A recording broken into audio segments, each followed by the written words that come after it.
The lecture will be Central Core Disease in Ophthalmic Surgery.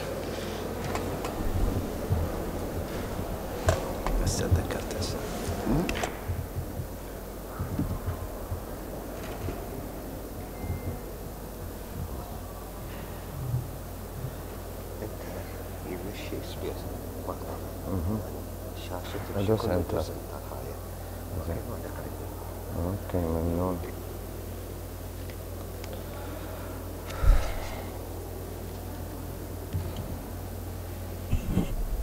Good morning. Central core disease in ophthalmic surgery. Central core disease is the most common form of congenital myopathies.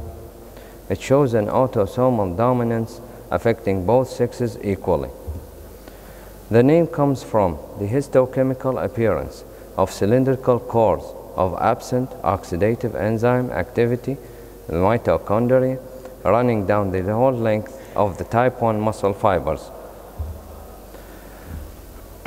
The RYR1 gene is located on the Q arm of the chromosome 19. The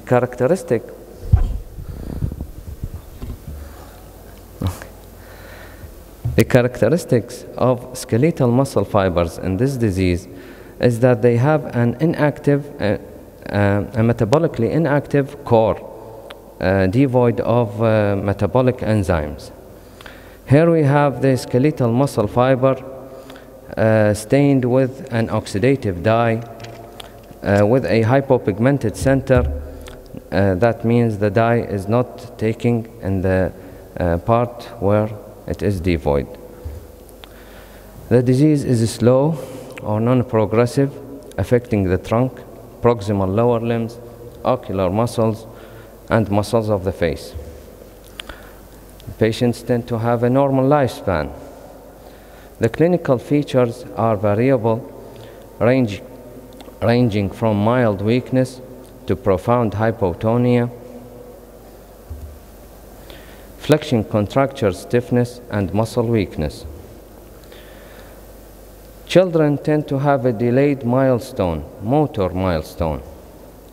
Skeletal abnormalities like scoliosis, congenital hip dislocations, feet deformities like club feet also are presented. Generally, the heart and respiratory functions are not affected, but in some case reports may show mitral valve prolapse. Patients with central core disease may present to ophthalmic surgery as congenital ptosis, squint due to ophthalmoplegia. Here we have the characteristic face of a myopathic patient.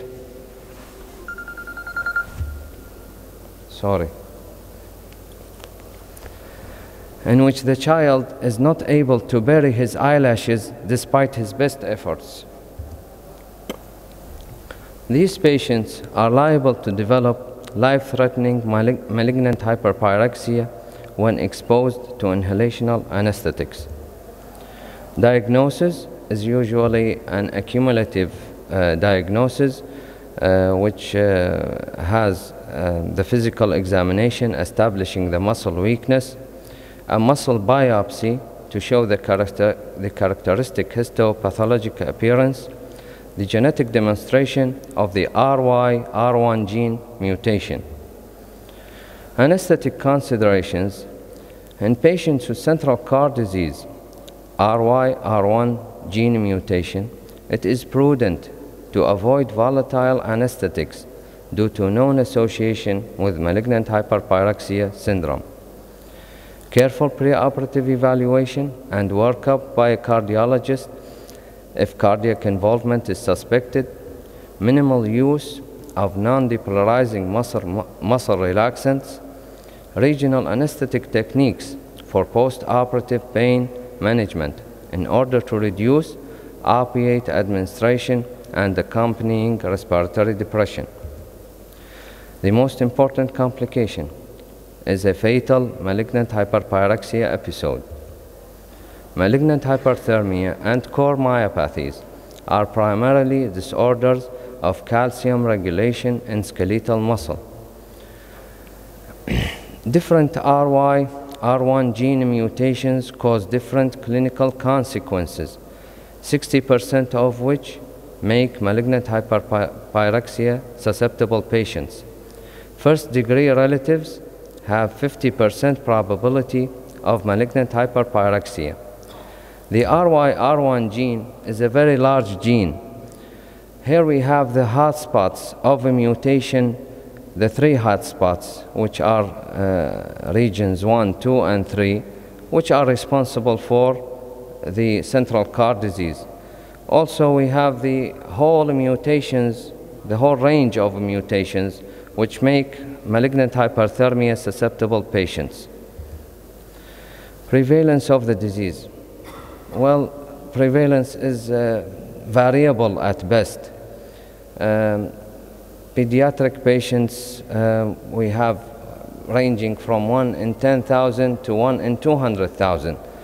An adult population, it may be a little bit more.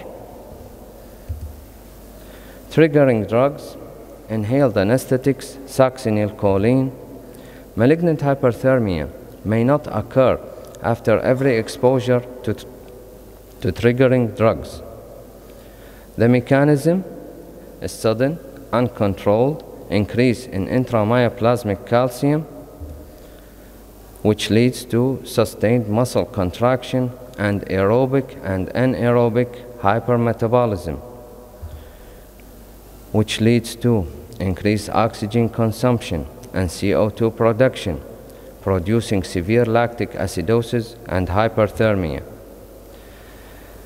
The increase in tidal CO2, which is resistant to ventilatory changes, is one of the earliest and most sensitive indicator of malignant hyperthermia. Also, we have muscle rigidity, masseter muscle spasm, otherwise known as steel jaw, tachycardia, hypercarbia, tachypnea, motile cyanosis. Hyperthermia is a late sign. Temperature may rise 1 degree Celsius every 5 minutes. Hypoxia caused by increased oxygen consumption, which is usually mixed venous and arterial. The labs we do are ABGs is a must, electrolytes, enzymes, and myoglobulin, urinalysis, liver function test, renal function test, coagulation study. The acidosis in this case is usually mixed, metabolic and respiratory. The hyperkalemia, which is usually fatal or very dangerous to the patient, causes arrhythmias, cardiac arrhythmias like premature ventricular contractions, ventricular tachycardia, ventricular fibrillation. Hypermagnesemia, well, magnesium is usually known as a muscle relaxant, but in this disease, the receptors for magnesium are resistant, so we can't use magnesium to relax the muscle. Raised creatinine kinase, LDH, and aldolase levels. Dark colored urine reflects myoglobulinemia, myoglobinuria, due to skeletal muscle ischemia and then destruction caused by sustained contractions. The current treatment of choice is dantrolene, 2.5 milligrams to 10 milligrams per kg ASAP, as soon as possible. But this is not the only treatment. Stopping the triggering drugs, mannitol, active cooling, active diuresis. Our target is more than 3 milliliters per kg per hour. This is the dantrolene, which is not available in our country, but this is a common problem worldwide. Well, you see in Japan, 22% of hospitals, they don't provide dantrolene in the OR. Mortality in the 1970s, it was about more than 85% mortality rate. Then with the development of dantrolene and the use and the early diagnosis with a capnograph reduced the mortality rate to less than 6%. 35% of surviving patients may develop permanent brain damage, cardiac dysfunction, pulmonary edema, renal dysfunction, DIC, hepatic dysfunction. Thank you very much. Thank you very much, Dr. Saad.